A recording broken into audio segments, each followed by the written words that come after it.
ಬೆಳಗಾವಿ ಗಡಿ ಭಾಗದಲ್ಲಿ 400 ಕೋಟಿ ಹಣವಿದ್ದಂತಹ 2 ಕಂಟೈನರ್ ಹೈಜಾಕ್ ಘಟನೆ ಬಳಿಕ ಕಿಡ್ನಾಪರ್ ಸಂದೀಪ್ ಹೇಳಿದ್ದೇನು? ಇನ್ನು ಪ್ರಕರಣ ಸಂಬಂಧ ಎಸ್ಐಟಿ ರಚನೆ ಮಾಡಿದಂತಹ ಮಹಾರಾಷ್ಟ್ರ ಏನೇ ಪ್ರಯತ್ನ ಪಟ್ಟರೂ ಜೆಡಿಎಸ್ ಅಧಿಕಾರಕ್ಕೆ ಬರಲ್ಲ ಅಂತ ಹೇಳಿದ್ಯಾಕೆ ಸಿಎಂ? ಇನ್ನು ಡಿಕೆಶಿಗೆ ಏಕವಚನದಲ್ಲೇ ತಿವಿದ ಕುಮಾರಸ್ವಾಮಿ.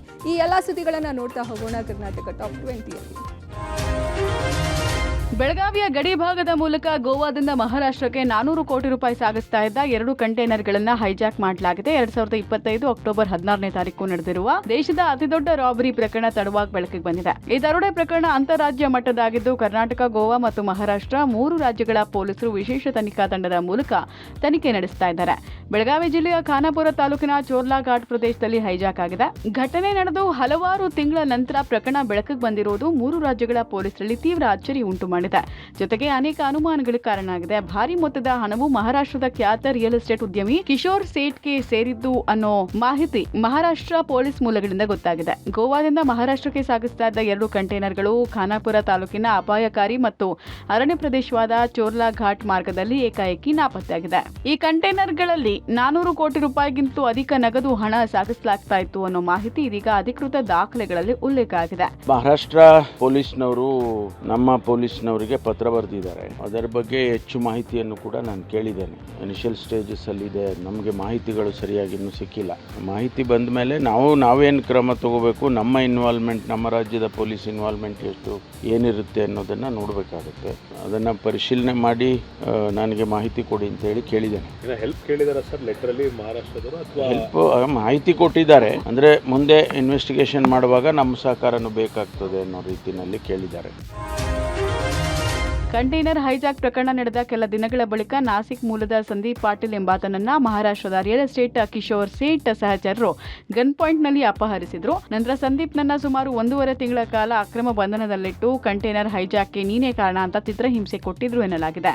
ಅಷ್ಟೇ ಅಲ್ಲ, 400 ಕೋಟಿ ಹಣ ಕೊಡದೇ ಇದ್ರೆ ಜೀವ ಸಹಿತ ಉಳಿಸೋದಿಲ್ಲ ಅಂತ ಬೆದರಿಕೆ ಹಾಕಿ ಮಾನಸಿಕ ಮತ್ತು ದೈಹಿಕ ಹಿಂಸೆ ಕೊಟ್ಟಿದ್ರು. ನಂತರ ಅಪಹರಣಕಾರರನ್ನು ತಪ್ಪಿಸಿಕೊಂಡ ಸಂದೀಪ್ ಪಾಟೀಲ್ ಮಹಾರಾಷ್ಟ್ರದ ನಾಸಿಕ್ ಪೊಲೀಸ್ ಠಾಣೆಗೆ ತೆರಳಿ 2026 ಜನವರಿ 1ನೇ ತಾರೀಕು ದೂರು ದಾಖಲಿಸಿದ್ದಾನೆ.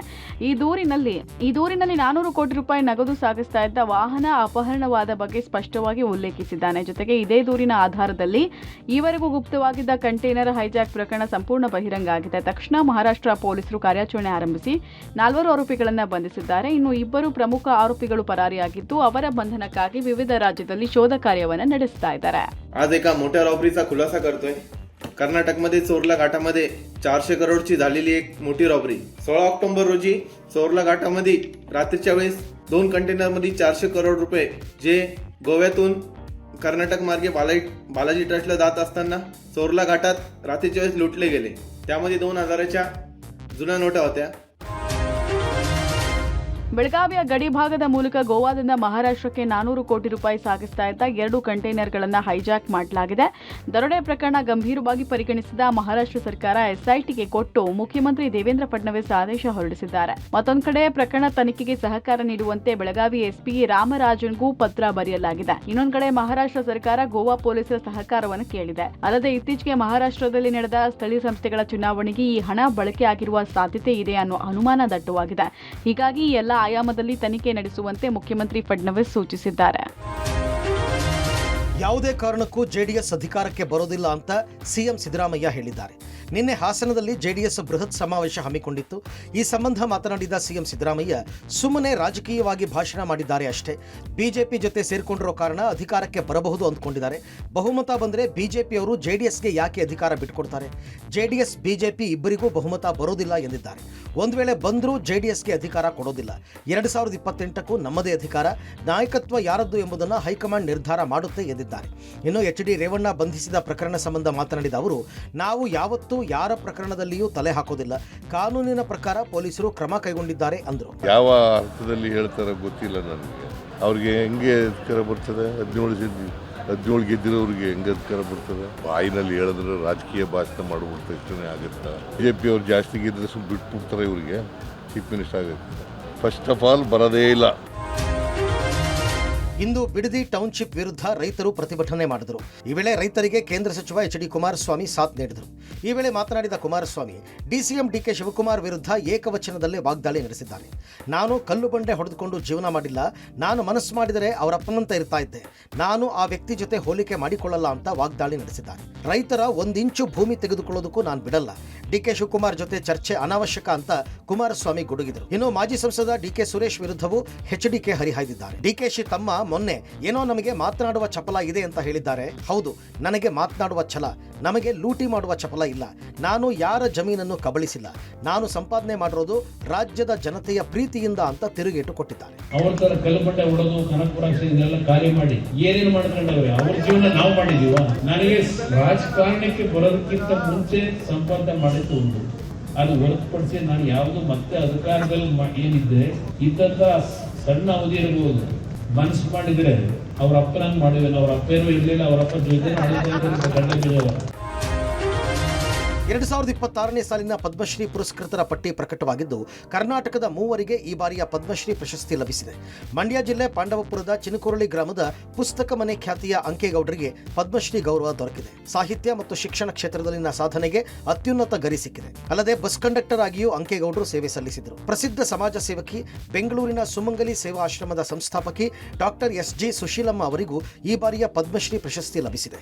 ಮಹಿಳಾ ಸಬಲೀಕರಣ, ಶಿಶು ಸಂರಕ್ಷಣಾ ಮತ್ತು ಬಡವರ ಕಲ್ಯಾಣ, ಮಹಿಳಾ ಒಕ್ಕೂಟಗಳ ರಚನೆ, ಸ್ವಯಂ ಉದ್ಯೋಗ ತರಬೇತಿಯನ್ನು ತಮ್ಮ ಸಂಸ್ಥೆಯಿಂದ ನೀಡಿ ಜನರ ಅಭಿವೃದ್ಧಿಗೆ ಶ್ರಮಿಸಿದ್ದಕ್ಕೆ ಸುಶೀಲಮ್ಮ ಅವರಿಗೆ ಈ ಪ್ರಶಸ್ತಿ ಸಿಕ್ಕಿದೆ. ಇನ್ನು ದಾವಣಗೆರೆಯ ವೈದ್ಯ ಡಾಕ್ಟರ್ ಸುರೇಶ್ ಹನಗವಾಡಿಗೆ ಪದ್ಮ ಗರಿ ಒಲಿದು ಬಂದಿದೆ. ಹಿಮೋಫಿಲಿಯಾ ಪೀಡಿತರ ಆಶಾಕಿರಣ doctor Suresh Hanagavadi Davanagere JJM medical ಕಾಲೇಜಿನಲ್ಲಿ ಸೇವೆ ಸಲ್ಲಿಸಿದ್ದಾರೆ.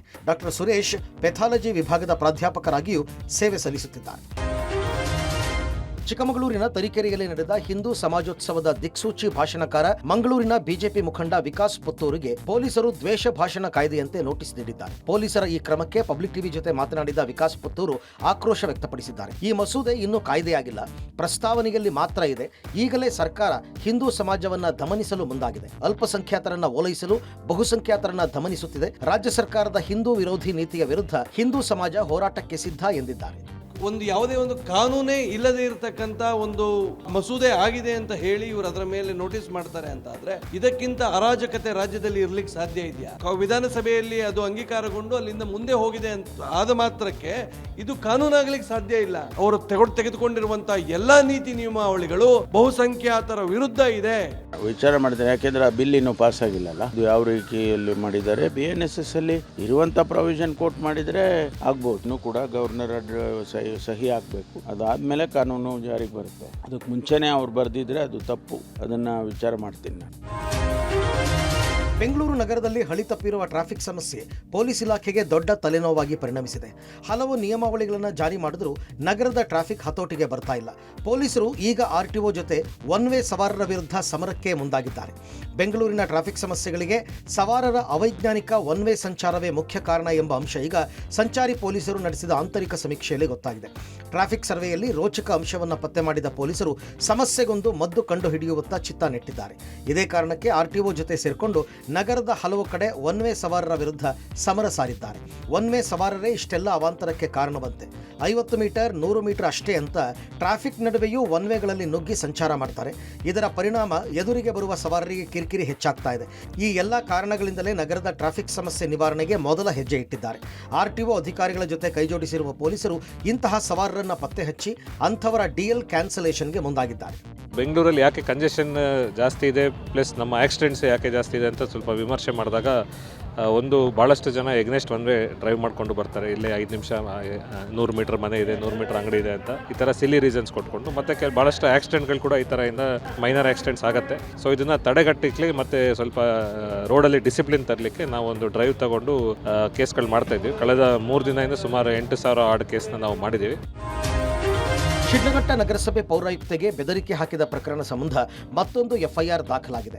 ನಗರಸಭೆ ಪೌರಾಯುಕ್ತೆ ಅಮೃತಾಗೆ ಜನವರಿ 21ರಂದು ನಗರಸಭಾ ಕಾರ್ಯಾಲಯಕ್ಕೆ ಅಂಚೆ ಮೂಲಕ ಬೆದರಿಕೆ ಪತ್ರ ಬಂದಿತ್ತು. ಪತ್ರದಲ್ಲಿ ಆಸಿಡ್ ದಾಳಿ ಆಗುವ ಸಾಧ್ಯತೆ ಇದೆ ಎಂಬುದಾಗಿ ಉಲ್ಲೇಖ ಮಾಡಲಾಗಿತ್ತು. ಮೊದಲು ಎನ್ಸಿಆರ್ ಪ್ರಕರಣ ದಾಖಲಿಸಿದ್ದ ಪೊಲೀಸರು ನ್ಯಾಯಾಲಯದ ಅನುಮತಿ ಪಡೆದು ಈಗ ಎಫ್ಐಆರ್ ದಾಖಲಿಸಿದ್ದಾರೆ. ಇತ್ತ ಆರೋಪಿ ರಾಜೀವ್ ಗೌಡ ಎಫ್ಐಆರ್ ರದ್ದು ಕೋರಿ ಹಾಕಿದ್ದ ಅರ್ಜಿ ಸಹ ವಜಾ ಆಗಿದೆ. ಕೆಪಿಸಿಸಿಯಿಂದಲೂ ರಾಜೀವ್ ಗೌಡ ಅಮಾನತು ಮಾಡಲಾಗಿದೆ. ಹಲವು ದಿನಗಳಿಂದ ತಲೆಮರೆಸಿಕೊಂಡಿರುವ ರಾಜೀವ್ ಗೌಡ ಬಂಧನ ಮಾಡಲು ವಿಫಲರಾಗಿರುವ ಚಿಕ್ಕಬಳ್ಳಾಪುರ ಪೊಲೀಸರಿಗೆ ತಲೆನೋವಾಗಿದೆ. ಮಂಗಳೂರಲ್ಲಿ ರಾಜೀವ್ ಗೌಡ ಬಂಧನಕ್ಕೆ ಪೊಲೀಸರು ಮುಂದಾಗಿದ್ದರು. ಅಷ್ಟರಲ್ಲೇ ರೈಲ್ವೆ ಸ್ಟೇಷನ್ನಲ್ಲಿ ಕಾರು ಬಿಟ್ಟು ಎಸ್ಕೇಪ್ ಆಗಿದ್ದಾರೆ ಎಂಬ ಮಾಹಿತಿ ಇದೆ.